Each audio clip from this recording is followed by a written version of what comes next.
माता के जगराते में महारानी तारा देवी की कथा कहने और सुनने की परंपरा जो है वो प्राचीन काल से चली आ रही है। बिना इस कथा के जागरण को संपूर्ण नहीं माना जाता है। पुराणों और इतिहासों में इसका उल्लेख नहीं है तथा लेकिन माता का यह प्रत्येक जागरण में तारा रानी की कथा बहुत महत्वपूर्ण है। कथा की ओर चलते हैं।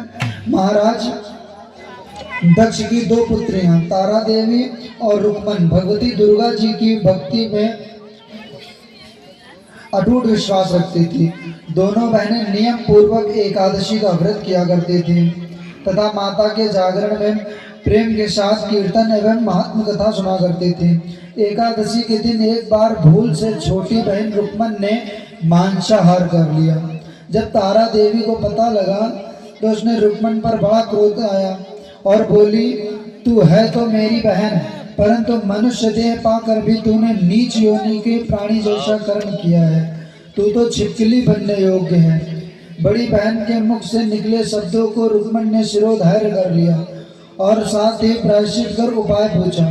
तारा ने कहा, त्याग और परोपकार के सब पाप छूट जाते हैं। दूसरे जन्म में तारा देवी इंद्रलोक की अप्सरा बनी और छोटी बहन रुक्मन छिपकली की योनि में प्राप्त हुई।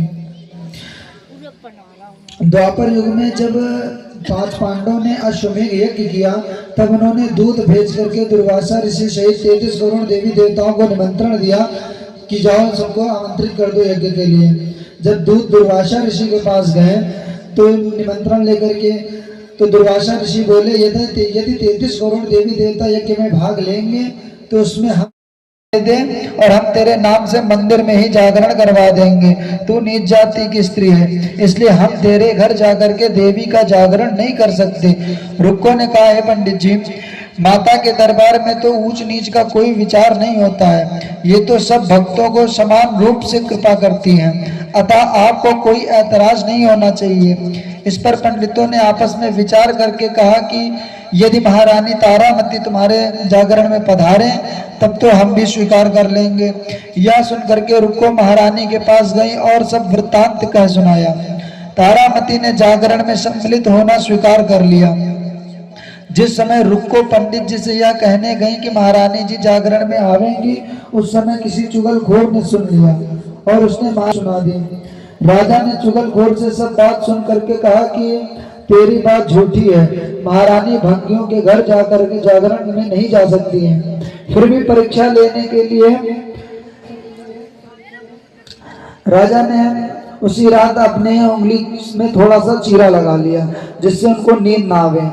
रानी तारामती ने जब देखा कि जागरण का समय हो रहा है परंतु महाराज को नींद नहीं आ रही है तो उन्होंने माता वैष्णो देवी से मन ही मन प्रार्थना की कि माता आप कोई उपाय करिए जिससे राजा को नींद आ जाए ताकि मैं जागरण में सम्मिलित हो सकूं।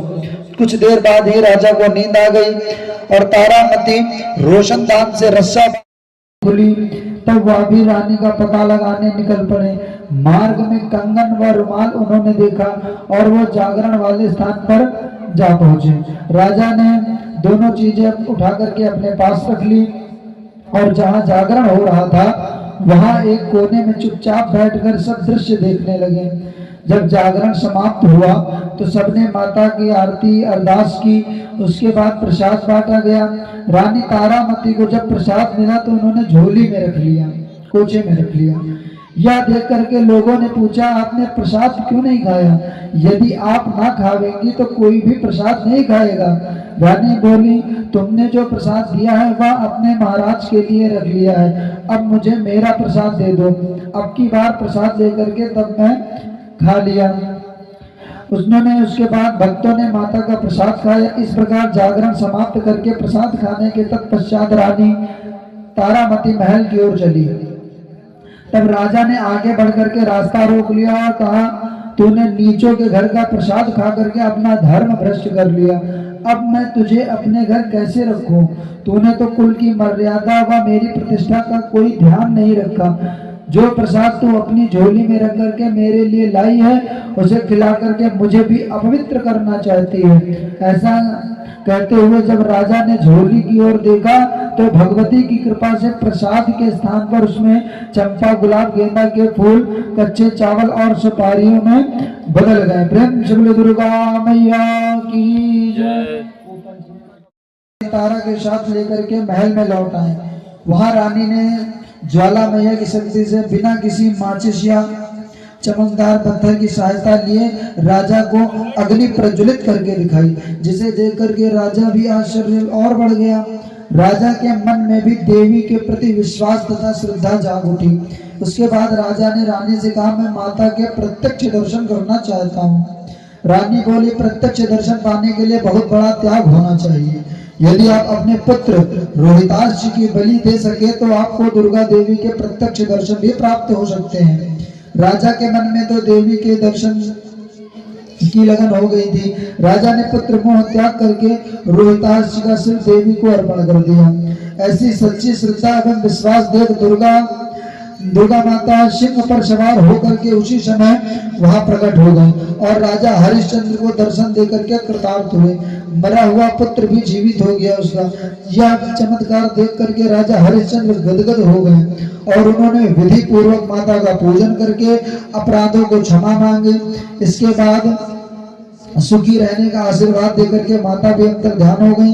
राजा ने तारा रानी की भक्ति की प्रशंसा करते हुए कहा, हे तारा, मैं तुम्हारे आचरण के में अति प्रसन्न हूँ। मेरा भाग्य धन्य है जो तुम मुझे पत्नी के रूप में प्राप्त हुई। इसके तत्पश्चात राजा हरिश्चंद्र ने रानी तारा देवी की इच्छानुसार अयोध्यापुरी में माता का एक भव्य मंदिर बनवाया। आयु पर्यंत सुख भोगने को जो मनुष्य भक्ति पूर्वक पढ़ता या सुनता है उसकी सभी मनोकामनाएं पूर्ण होती हैं, सुख एवं समृद्धि बढ़ती है, शत्रुओं का नाश एवं मंगलमय हो जाते हैं। यह कथा के बिना जागरण पूर्ण नहीं माना जाता है। प्रेम से बोलो दुर्गा मैया की जय। सर्व पाप हरो भव, सर्व कष्ट हरो भव, सर्व दुख हरो भव।